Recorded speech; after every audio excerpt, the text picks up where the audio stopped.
No sé cómo empezar esto sin que parezca una barbaridad, pero lo voy a soltar tal cual. El sábado pasado, mientras mi marido estaba en casa montando una estantería del IKEA, yo estaba en la habitación 417 del Hotel Meliá de Valencia, desnuda, con un hombre que no era él. Y no fue un desliz de una noche, ni me pilló borracha, ni me dejé llevar por un impulso estúpido. Fui consciente desde el minuto 1. Me maquillé, me depilé, elegí la ropa interior con más detalle del que había puesto en los últimos 3 años, y pedí un Uber sabiendo exactamente a dónde iba.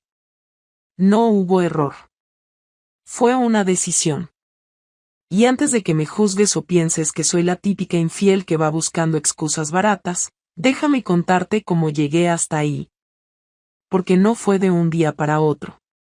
Ni por aburrimiento. Ni por venganza. Ni porque Luis, mi marido, sea un capullo. Al contrario. Es buen tipo. Honesto. Fiel. Incluso cariñoso cuando se acuerda.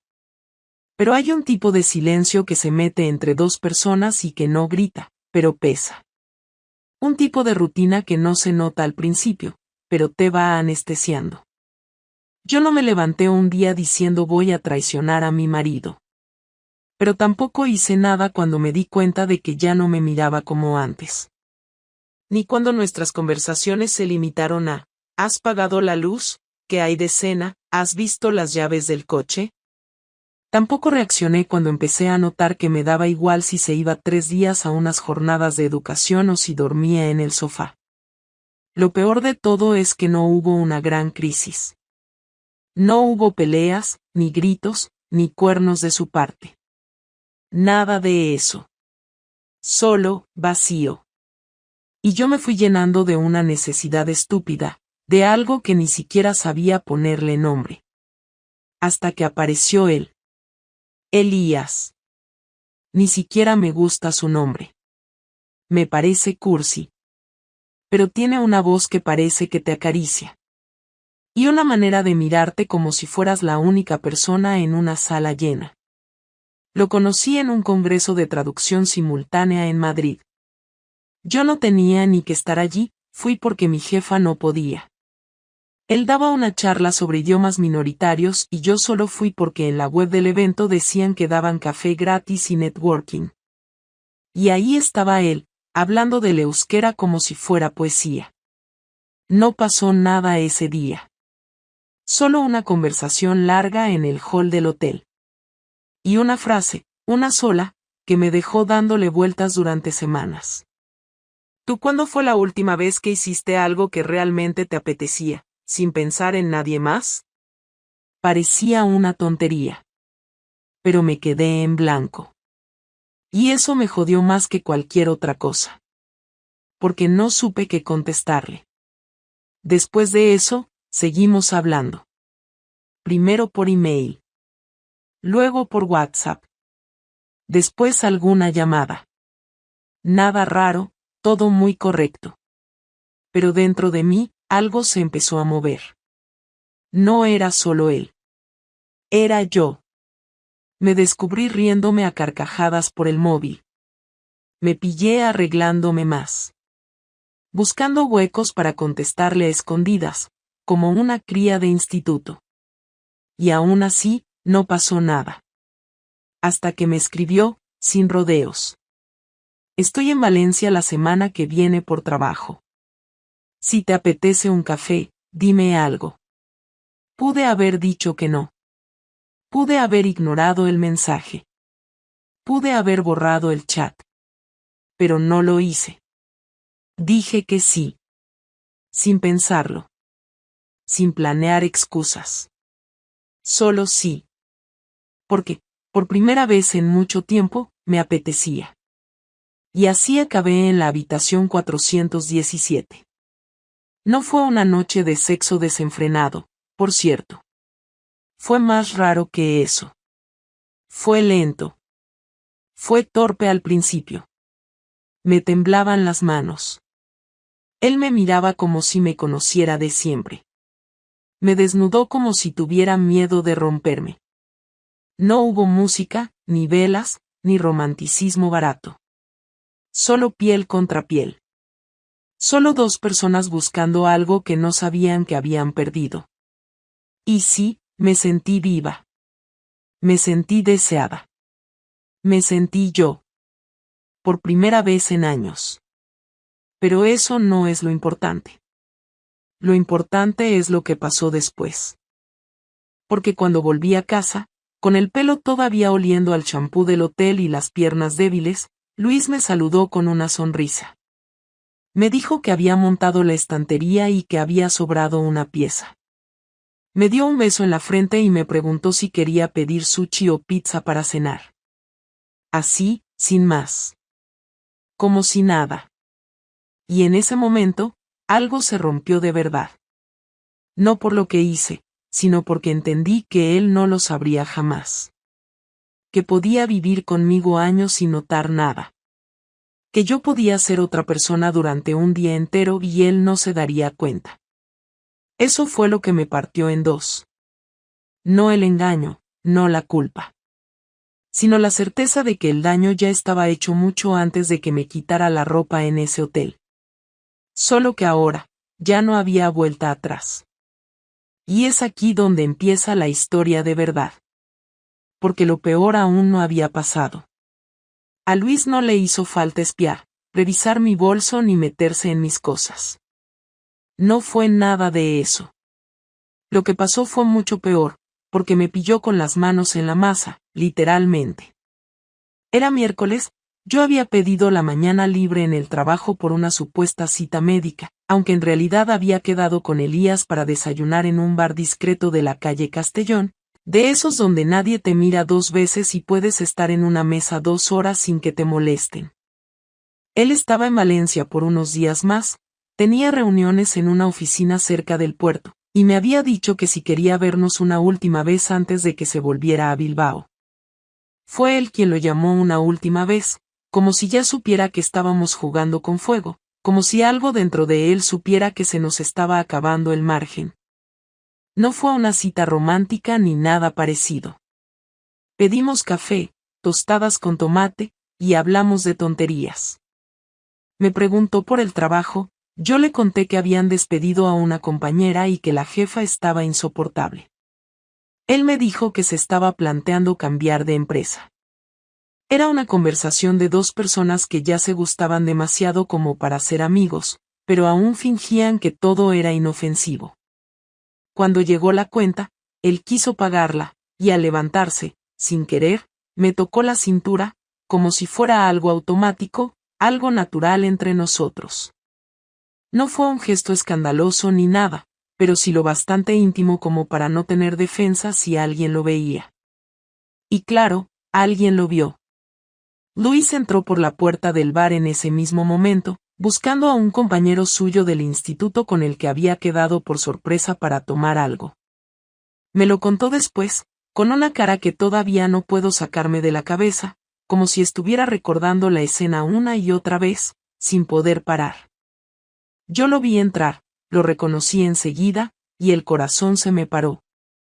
Literalmente me quedé inmóvil, con la servilleta en la mano y Elías de pie al lado mío. Luis se detuvo al verme, al vernos, y se quedó mirándonos como si no entendiera lo que estaba viendo.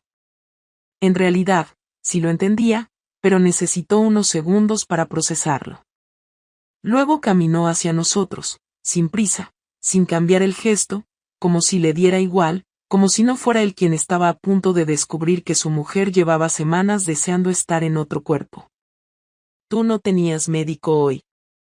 Fue lo único que dijo, mirándome directamente, con los ojos fijos en mí, no en Elías.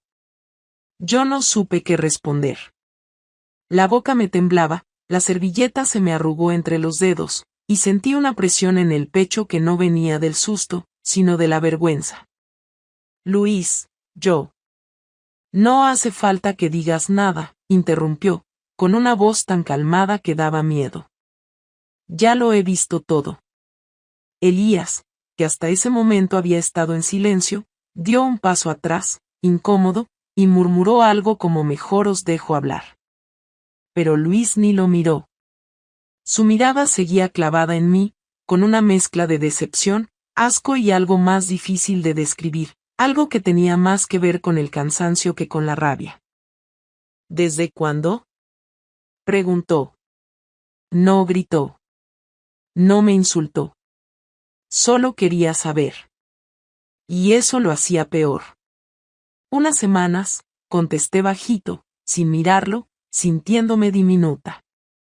¿Y qué es esto? ¿Una aventura? ¿Te estás enamorando? ¿Ya no me quieres?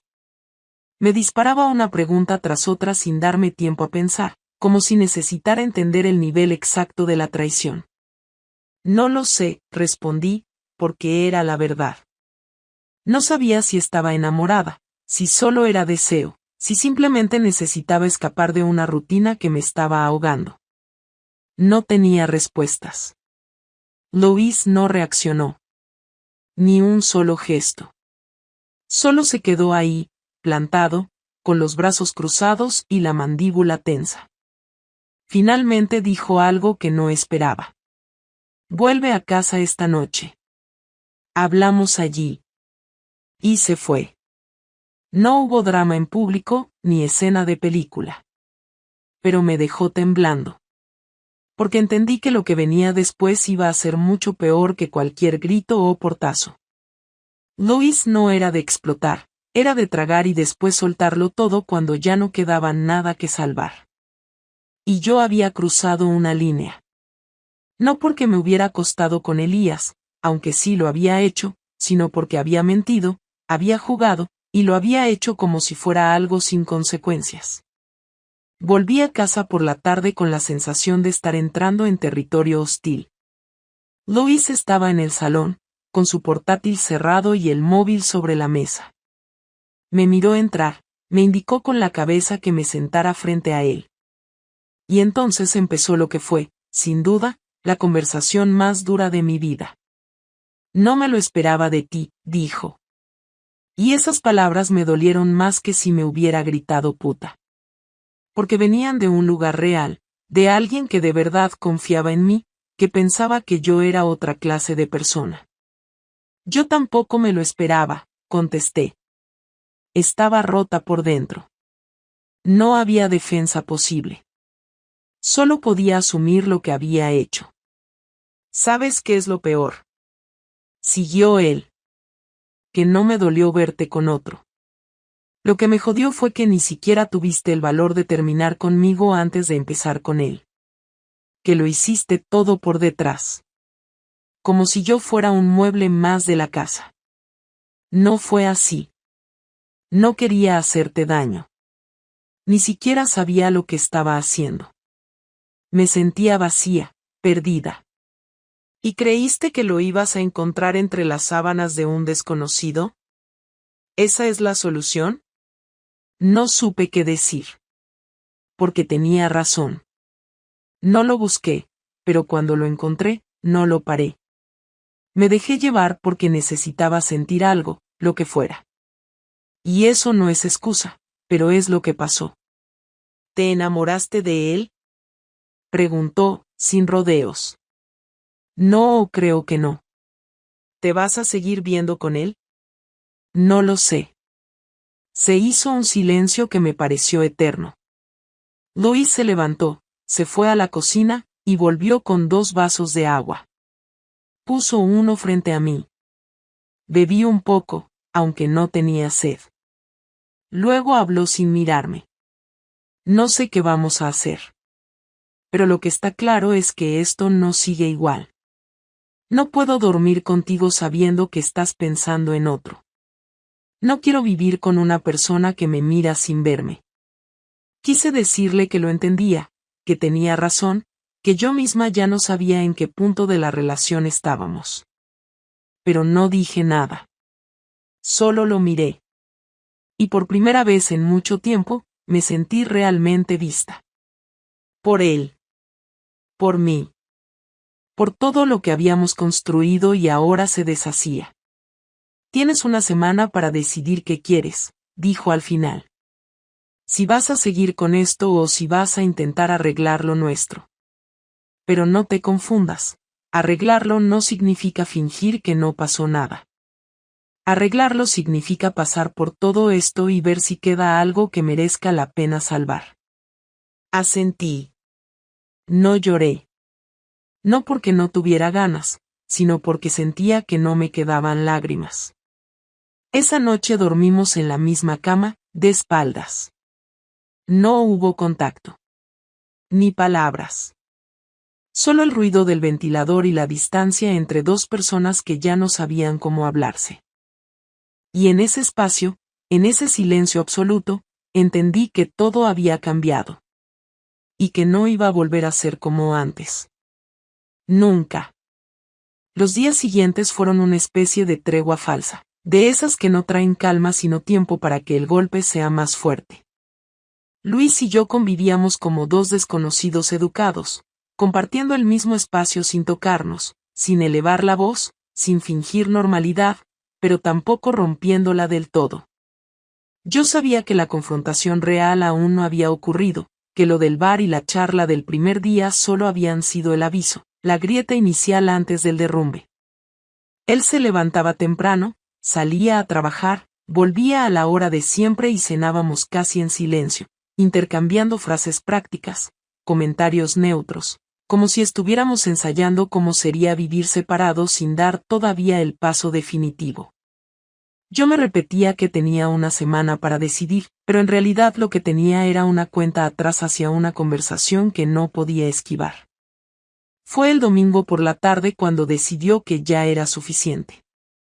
Estábamos en el salón, cada uno en una punta del sofá, con la televisión encendida sin sonido, fingiendo que nos interesaba un documental que ninguno estaba viendo. De repente, Luis apagó la tele y dejó el mando sobre la mesa con un gesto seco. No levantó la voz, no hizo aspavientos, pero su postura cambió, se sentó recto, me miró de frente y supe que ya no había escapatoria. No quiero seguir así, dijo. Esto de cruzarnos por casa como si fuéramos compañeros de piso no me sirve. Necesito que hablemos de verdad. Asentí sin decir nada, porque llevaba días preparándome para ese momento, aunque no sabía qué palabras iba a usar ni si serían suficientes. Sentía una presión constante en el pecho, no como miedo, sino como algo que empuja desde dentro y no te deja respirar con normalidad. Dijiste que no sabías lo que querías, continuó, pero yo necesito saber qué está pasando por tu cabeza, no versiones suaves ni frases para quedar bien. Quiero saber por qué hiciste lo que hiciste, que te faltaba aquí y que esperabas encontrar fuera. Me removí en el sofá, crucé las piernas, descrucé los brazos, intentando encontrar una postura que no me hiciera parecer a la defensiva, aunque en el fondo lo estaba. Hablar significaba exponerme, reconocer cosas que ni yo misma había querido admitir. No fue algo planeado, empecé. No me levanté un día con la idea de engañarte. Fue pasando poco a poco. Me sentía apagada, invisible, como si mi vida fuera una lista de tareas que se repiten sin parar. Luis frunció el ceño, no con enfado, sino con una concentración incómoda, como si estuviera analizando cada palabra. ¿Invisible para quién?, preguntó. Porque yo he estado aquí todos estos años. Lo sé, respondí, y no digo que no estuvieras. Estabas, pero no conmigo. Estábamos juntos, pero no conectados. Dejamos de hablarnos de verdad hace mucho tiempo, y yo tampoco hice nada para cambiarlo, no te voy a mentir. Me acomodé, me callé, seguí adelante como si fuera normal sentirte sola estando en pareja. ¿Y la solución fue buscar a otro?, replicó, con un tono más duro. ¿Eso es lo que se supone que tenía que arreglarlo todo? No fue una solución, dije. Fue una reacción. Un impulso. Alguien me miró como hacía tiempo que nadie lo hacía, me escuchó, me hizo sentir que todavía era capaz de despertar interés. Y sí, me dejé llevar, porque necesitaba sentir algo distinto a esta sensación constante de vacío. Eso suena muy bonito cuando lo dices así, contestó, pero lo que hiciste fue mentir, ocultar, y poner en riesgo todo lo que teníamos sin decir una palabra. No me diste la opción de saber que estabas mal, ni de intentar arreglarlo contigo. Esa frase me golpeó de lleno, porque era cierta. No le había dado la oportunidad de reaccionar, de equivocarse conmigo, de intentar algo distinto. Tenía miedo, admití.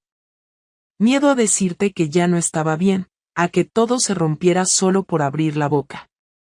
Pensé que si me callaba, si seguía como siempre, se me pasaría. Pero no se me pasó.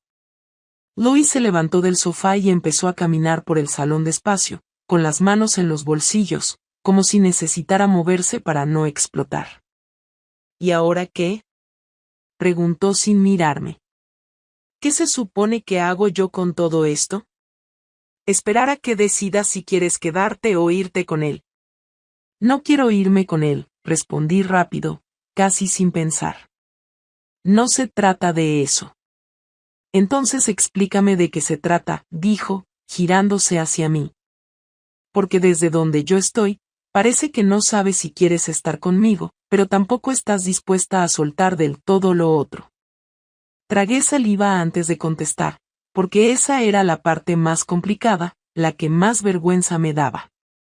Lo que pasó con él no fue una historia de amor, dije. Fue una forma de escapar de mí misma, de sentir que todavía podía elegir algo, aunque fuera mal. No estoy orgullosa de eso, pero es la verdad. ¿Y crees que eso hace que duela menos? Preguntó. Porque para mí no cambia nada. Me engañaste. Me mentiste a la cara. Y ahora me pides que entienda que fue porque te sentías mal. No te pido que lo entiendas, respondí. Te pido que escuches lo que siento, aunque no te guste. Yo también estoy hecha polvo, aunque no sea la víctima en esta historia. Hubo un silencio largo, pesado, en el que ninguno dijo nada. Louis volvió a sentarse, esta vez más cerca de mí, pero sin tocarme. Su expresión ya no era de enfado, sino de agotamiento. ¿Sabes qué es lo que más me duele? Dijo al cabo de un rato. Que mientras tú estabas viviendo todo eso, yo pensaba que simplemente estábamos en una etapa tranquila, sin grandes emociones, pero sólida. Nunca se me pasó por la cabeza que estabas a punto de romperlo todo. Yo tampoco sabía que iba a llegar tan lejos, contesté. Y cuando me di cuenta, ya estaba metida hasta el cuello. Eso no es una excusa, respondió. Es una explicación, pero no una justificación. No busco justificarme, dije. Sé que hice daño. Sé que traicioné tu confianza. Lo único que intento es ser honesta ahora, aunque llegue tarde. Louis apoyó los codos en las rodillas y se pasó las manos por la cara, como si intentara ordenarse por dentro. Necesito saber una cosa, dijo, y respóndeme sin rodeos. ¿Sigues queriendo estar conmigo? La pregunta me dejó sin aire durante unos segundos. No porque no supiera qué contestar, sino porque la respuesta no era simple. Te quiero, dije al final, pero no de la misma manera que antes. No sé si eso es suficiente para seguir adelante, y me da miedo decirte que sí y mentirte otra vez. Louis cerró los ojos un momento, asintió lentamente y luego habló con una calma que me asustó más que cualquier grito. Agradezco que por fin seas sincera. De verdad. Pero tienes que entender que esto no va solo de lo que tú sientes. Yo también tengo que decidir si quiero quedarme en una relación donde ya no soy una prioridad. Lo sé, respondí. Y aceptaré lo que decidas, aunque me duela. No tomes eso como una absolución, dijo. Aún no he decidido nada. Pero una cosa sí te voy a decir, si seguimos adelante, no va a ser borrón y cuenta nueva. No pienso hacer como si nada hubiera pasado. No te lo pediría, contesté. Yo tampoco podría. Nos quedamos sentados en silencio, uno frente al otro, conscientes de que habíamos dicho cosas que no tenían marcha atrás. No hubo reconciliación, ni promesas, ni lágrimas exageradas. Solo dos personas enfrentándose a una verdad incómoda que llevaba demasiado tiempo esperando salir. Y en ese momento entendí que, pasara lo que pasara después, ya no éramos los mismos. Y que la verdadera consecuencia de mis decisiones no había llegado todavía. Durante los días que siguieron, Luis no volvió a mencionar el tema. No preguntó nada más, no exigió explicaciones nuevas, no pidió hablar. Parecía tranquilo, casi indiferente, como si ya hubiera tomado una decisión que no tenía intención de compartir conmigo. Yo me obligaba a mantener la rutina, iba a trabajar, cocinaba, limpiaba, cumplía con lo básico, pero no podía quitarme de la cabeza la sensación de que algo estaba pasando sin que yo me enterara. No era solo la tensión, era otra cosa, un orden excesivo, un silencio que no era el mismo de antes, un control absoluto del espacio. Se movía por la casa con precisión, sin dejar rastro, y a la vez estaba más presente que nunca. Me observaba sin que se notara, respondía lo justo, y cada palabra suya parecía calculada. No era frialdad, era estrategia. Empecé a tener la sensación de que estaba esperando algo, que no era resignación lo que lo mantenía tan sereno, sino la preparación de un golpe que todavía no había llegado. Una tarde llegué a casa y encontré el salón completamente limpio, con todo perfectamente ordenado, pero con un detalle nuevo. Sobre la mesa del comedor había una carpeta negra cerrada con una goma. No tenía nombre, ni etiqueta, ni una nota encima. Solo la carpeta. Me quedé mirándola varios segundos sin tocarla, porque algo dentro de mí sabía que no debía abrirla si no estaba lista. Cuando por fin lo hice, vi que estaba llena de documentos impresos, con capturas de pantalla, correos electrónicos, extractos de llamadas y reservas de hotel. Eran míos. Todos.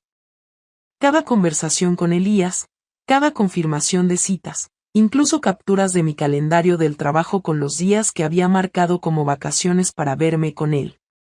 Estaba todo ahí, incluso cosas que yo misma ya había olvidado.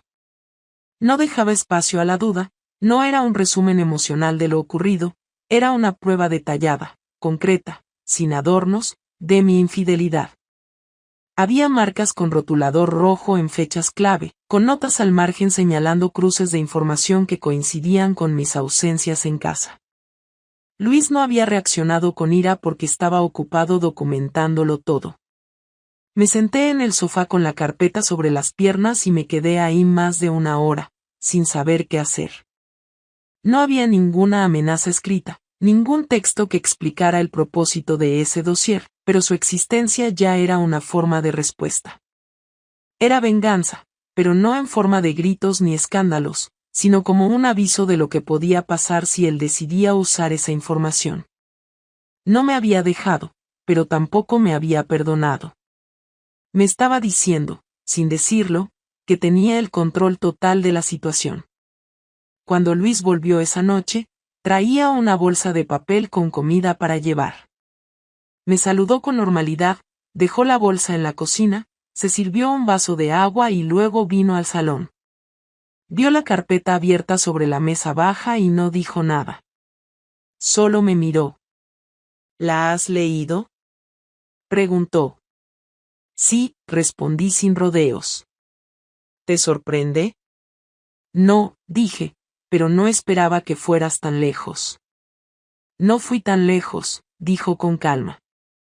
Solo recopilé lo que ya existía. Tú lo creaste. Yo solo lo ordené. No supe cómo contestar a eso. Tenía razón. Toda esa información era real. No había nada inventado, nada forzado. Era mi rastro, expuesto de forma quirúrgica, sin adornos. Y ahora él lo tenía todo. ¿Para qué lo hiciste?, pregunté. ¿Es una amenaza? ¿Lo vas a usar? Luis se sentó frente a mí, con la mirada firme pero sin agresividad. No es una amenaza. Es una advertencia. No sé si quiero seguir contigo, Pero lo que tengo claro es que no voy a ser la parte débil en esta historia. No voy a ser el que se quede con una maleta en la mano y una pensión que pagar mientras tú rehaces tu vida con un tipo que ni siquiera conoce tu segundo apellido. Me sentí atacada, pero al mismo tiempo entendí que lo que decía no era venganza impulsiva. Era una forma de recuperar el equilibrio. Él sabía que, durante semanas, yo había tenido el poder, aunque fuera en secreto. Yo decidía a quién quería ver, qué le ocultaba, cuando mentía. Ahora, con esa carpeta sobre la mesa, él había recuperado su parte. Me estaba devolviendo el golpe sin mancharse las manos. ¿Vas a enseñárselo a alguien?, pregunté, intentando mantener la voz firme. Depende de ti, dijo. Yo no quiero destruirte, Clara. Pero tampoco voy a protegerte si decides seguir con esto como si nada hubiera pasado. ¿Y qué quieres que haga? Quiero que decidas si vas a romper con él de verdad, cortar todo contacto, y poner tu energía en reparar esto, o si prefieres seguir jugando a dos bandas. Pero si eliges lo segundo, quiero que sepas que no me voy a quedar quieto. Y esa carpeta va a terminar en manos de un abogado, y después en los despachos que haga falta para que, cuando todo esto acabe, seas tú la que tenga que explicar por qué perdiste todo. Sus palabras no eran una amenaza vacía. Él nunca hablaba por hablar. Si decía que lo haría, lo haría. Y no con rabia, sino con lógica, con planificación. Me estaba poniendo en una encrucijada, y lo peor era que yo misma lo había llevado hasta ahí. Ya corté con él, mentí. Louise no reaccionó. Me sostuvo la mirada, esperando algo más. Corté cuando me descubriste. No lo he vuelto a ver, insistí, aunque ni yo me creía del todo. Si descubro que me estás mintiendo otra vez, no va a haber segunda oportunidad, dijo. No quiero arrastrar esta historia. O reconstruimos esto de verdad, con honestidad, o cada uno sigue por su lado. Pero no quiero medias tintas. Me quedé en silencio, sin saber qué camino elegir. Había algo humillante en su forma de devolverme la jugada, pero también una parte de mí entendía que tenía todo el derecho a hacerlo. Yo había roto el pacto, la confianza, la intimidad, y ahora no podía esperar que él actuara como si nada. Lo que más me dolía era no poder culparlo. Yo había empezado todo esto. Esa noche, cuando me metí en la cama, él ya estaba acostado. Dormía en su lado, de espaldas, como en los últimos días. Pero esta vez no sentí distancia. Sentí que estábamos a punto de cruzar una línea definitiva. Si yo decidía seguir mintiendo, él haría lo que tenía que hacer. Y ya no se trataba de amor, ni de celos, ni de culpa. Era poder. Era dignidad. Y esa carpeta sobre la mesa era la prueba de que él no iba a quedarse como el hombre engañado. Me había dado la opción de salvar lo que quedaba. Pero también me había mostrado exactamente cómo podía destruirme si elegía seguir haciendo daño. Y ahora me tocaba decidir. Pasaron 4 días después de aquella noche sin que volviéramos a hablar del tema. No hubo nuevas carpetas, ni discusiones, ni escenas. Él no me volvió a preguntar nada, pero su actitud lo decía todo. Seguía siendo educado, seguía cumpliendo con las rutinas de la casa, pero había algo ausente en su forma de moverse, como si ya estuviera mentalmente fuera de todo esto, como si la decisión que me pidió que tomara ya no fuera tan importante porque él también estaba tomando la suya. Cada noche me acostaba pensando en si debía romper del todo con Elías, si tenía sentido seguir en una relación donde no había confianza, si lo que estaba defendiendo era una rutina muerta o una posibilidad de reconstrucción real. Me escribí y borré varios mensajes que nunca llegué a enviar. Abrí el chat con Elías más de 10 veces y no fui capaz de escribir nada. Sabía que tenía que cerrar esa puerta por completo si quería que Luis creyera en algo de lo que yo dijera. Sabía que si él descubría una sola mentira más, todo terminaría en el acto. Pero también sabía que no bastaba con cortar la comunicación. Tenía que enfrentarme a Luis de una vez. No para convencerlo de que me perdonara, porque ni siquiera sabía si eso era posible, sino para que supiera la verdad completa, lo que yo sentía, lo que estaba dispuesta a hacer y lo que no. Porque la incertidumbre se había vuelto insoportable. Y si íbamos a separarnos, yo no quería que fuera en silencio. Lo busqué el jueves por la noche. Estaba en su escritorio, revisando unos papeles del instituto, con su portátil abierto y un cuaderno de notas lleno de marcas. Me quedé en el marco de la puerta unos segundos hasta que levantó la vista. Necesito hablar contigo, dije. No dijo nada, solo cerró el portátil y se apoyó hacia atrás en la silla. Asintió una vez y esperó. Ya he tomado una decisión, empecé. No me lo pediste otra vez, pero sé que la estabas esperando. Lois me miraba sin expresión, como si quisiera escucharme sin predisponerse, como si no fuera a reaccionar hasta que tuviera toda la información. Corté con él definitivamente. No solo dejé de verlo, también le dejé claro que no volverá a haber ningún contacto. No hay mensajes, no hay llamadas, no hay nada pendiente. Cerré esa etapa. Sé que no compensa lo que hice, pero al menos ahora sabes que no estoy manteniendo nada detrás de ti. ¿Por qué ahora?, preguntó.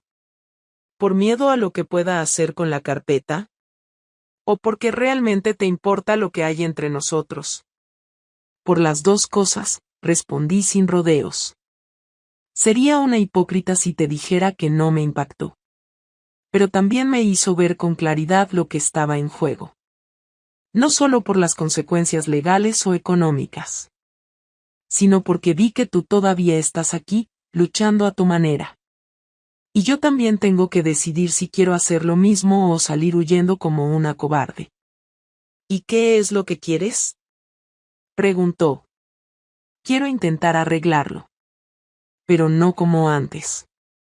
No quiero que finjamos que todo está bien, ni que lo olvidemos. Quiero que hablemos, que hagamos terapia, que nos enfrentemos a lo que nos rompió. No para volver a lo que teníamos, sino para construir algo nuevo. Si tú estás dispuesto. Luis no respondió enseguida. Se quedó mirando hacia la ventana, como si necesitara un espacio mental para ordenar lo que acababa de escuchar. Luego habló, sin apartar la mirada del cristal. No sé si puedo perdonarte. Y no lo digo por rencor, sino porque algo cambió dentro de mí. Ya no soy el mismo. Ya no puedo verte igual. Me cuesta confiar. Me cuesta mirarte y no imaginarte con él. No por morbo, sino porque me cuesta entender cómo llegamos hasta este punto sin darme cuenta. Me hace sentir idiota. Y eso no se arregla con buenas intenciones. Lo sé, contesté. No te estoy pidiendo que lo arregles en una semana. Ni siquiera estoy segura de que se pueda arreglar. Pero al menos quiero que sepas que no estoy esperando a ver qué decides tú para adaptarme. Yo también estoy tomando decisiones. Lois se levantó y se acercó a la ventana. Se quedó ahí, de espaldas, con las manos en los bolsillos. No era una postura de defensa, era una forma de mantenerse sereno, de no dejarse llevar por la emoción. ¿Te arrepientes de lo que hiciste?, preguntó entonces, sin girarse. Sí, dije. Pero no solo del acto. Me arrepiento de no haber hablado contigo antes. De haber dejado que esto se pudriera en silencio. De haberme escondido detrás de una imagen de estabilidad que no era real.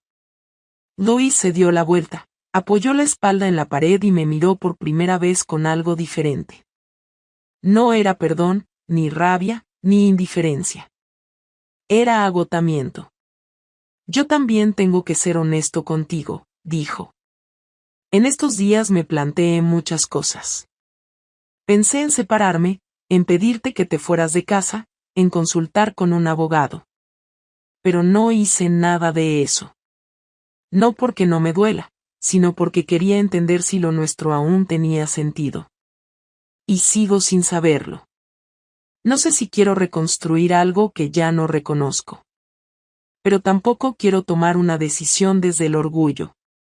Quiero estar seguro. ¿Y qué necesitas para estarlo? Pregunté. Tiempo.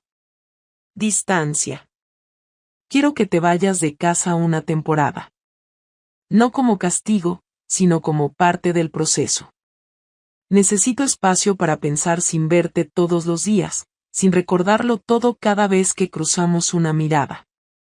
No quiero hablar de divorcio ahora. Pero tampoco quiero seguir así.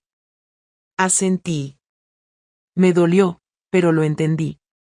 No podía esperar que él siguiera compartiendo el mismo techo conmigo mientras procesaba todo lo que había pasado. Yo también necesitaba pensar.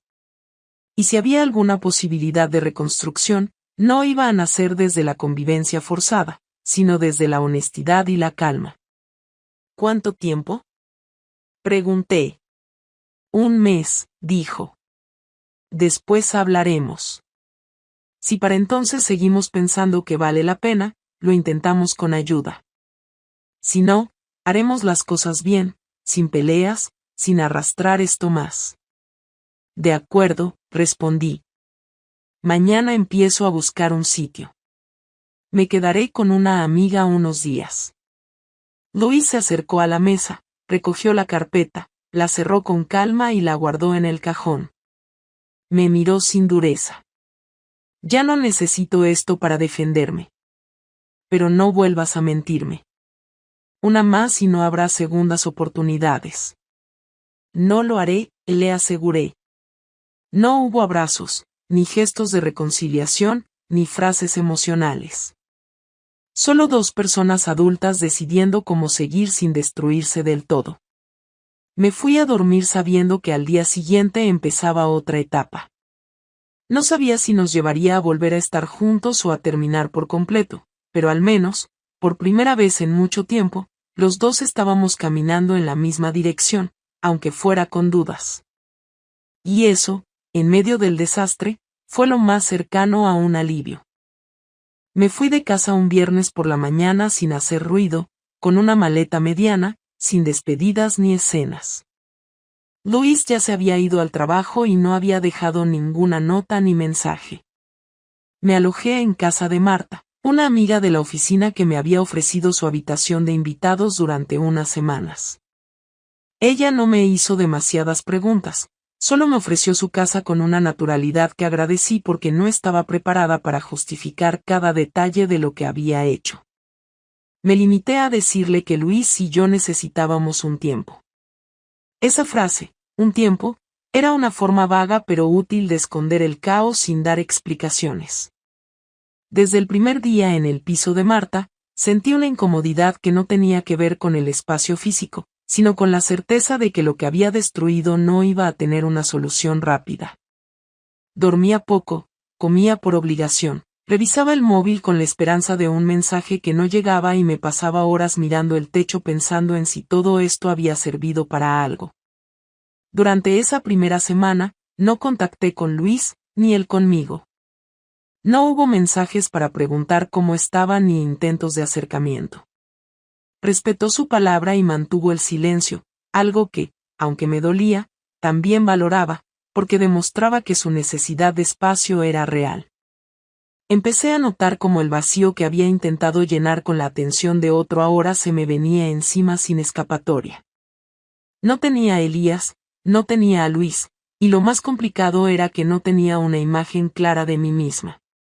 Había pasado tanto tiempo evitando pensar en mis propias decisiones que, por primera vez, estaba enfrentándome a lo que quedaba después del desastre. Me di cuenta de que el problema no había sido solo el aburrimiento o la rutina o la distancia emocional.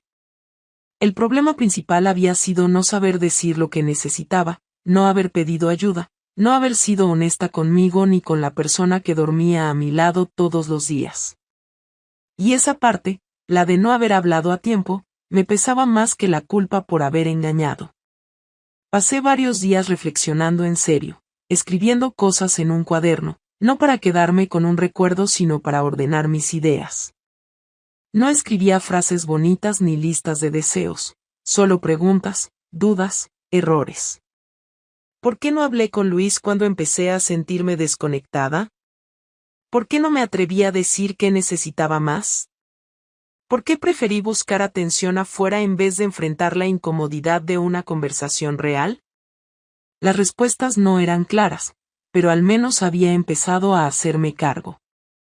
En uno de esos momentos de claridad, borré definitivamente el contacto de Elías, no porque Luis me lo hubiera pedido, sino porque entendí que seguir sosteniendo ese vínculo era una forma de evitar asumir la realidad.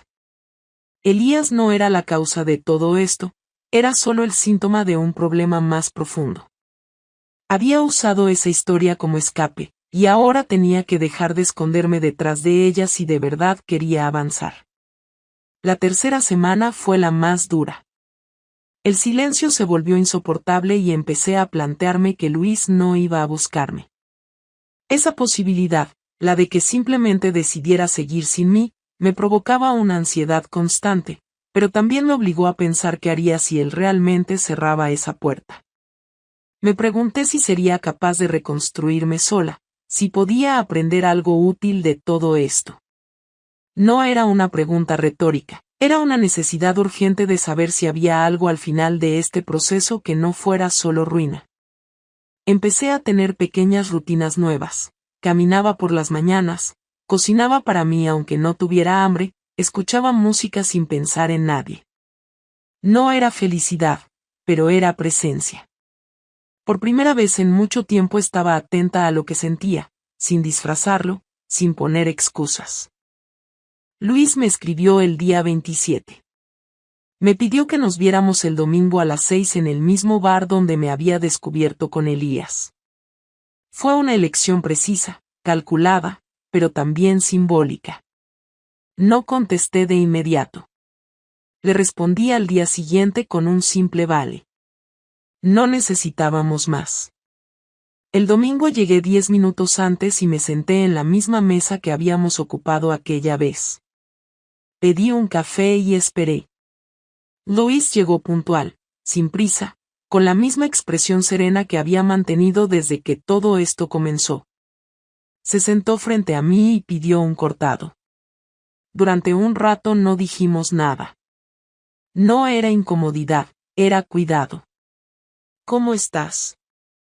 Fue lo primero que preguntó. Mejor, respondí. Pensando mucho. Haciendo limpieza. Poniéndome en orden, supongo. Luis asintió, miró su taza y luego me miró a mí con atención, como si quisiera confirmar si había algo distinto. Yo también, dijo. Estuve pensando en todo, en nosotros, en lo que pasó, en lo que hicimos y lo que no, y tengo claro que si seguimos, no podemos arrastrar esta historia como una carga eterna. Pero tampoco podemos fingir que no ocurrió. Lo sé, dije. No espero que olvides nada. Solo quiero tener la oportunidad de hacer las cosas bien, si tú quieres también. He decidido que quiero intentarlo, dijo con calma. Pero quiero dejar claro que va a ser un proceso lento. No va a ser automático. Vamos a necesitar ayuda. Estoy dispuesto a ir a terapia de pareja.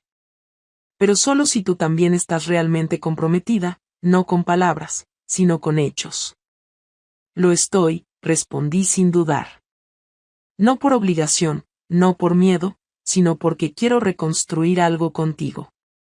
No sé si podremos, pero quiero intentarlo contigo, no con otra persona, no con otra versión de mi vida. Luis asintió otra vez. Terminó su café, sacó su cartera y dejó el dinero en la mesa. Yo hice lo mismo. Nos levantamos al mismo tiempo y salimos del bar caminando despacio, sin cogernos de la mano, sin hacer planes. No volvimos a casa juntos ese día. Quedamos en que volvería al piso el lunes, sin prisas. Ese gesto, pequeño pero claro, me dio más esperanza que cualquier frase rimbombante. Volví al piso de Marta y le conté que Luis y yo íbamos a intentarlo. Ella me abrazó sin darme consejos, solo me deseó suerte. Esa noche dormí por primera vez sin ansiedad, no porque ya estuviera todo bien, sino porque tenía un propósito. Al día siguiente hice la maleta y volví a casa. Louis me esperaba en la puerta. No hablamos mucho. Él me ayudó a subir las cosas y luego seguimos con el día como si no estuviéramos empezando desde cero. Y eso es lo que aprendí de todo esto. Que las cosas no se rompen de golpe, ni se arreglan con una conversación. Que el amor no basta si no se habla, si no se cuida, si no se enfrenta al silencio. Aprendí que uno no traiciona solo por deseo, también por cobardía. Y que las consecuencias no desaparecen con el arrepentimiento. Pero también entendí que, si dos personas deciden pelear de verdad por algo, hay una mínima posibilidad de que funcione, aunque no sea perfecto, aunque no sea como antes. Lo importante es que, esta vez, ambos sabemos lo que está en juego. Y no vamos a volver a callarnos.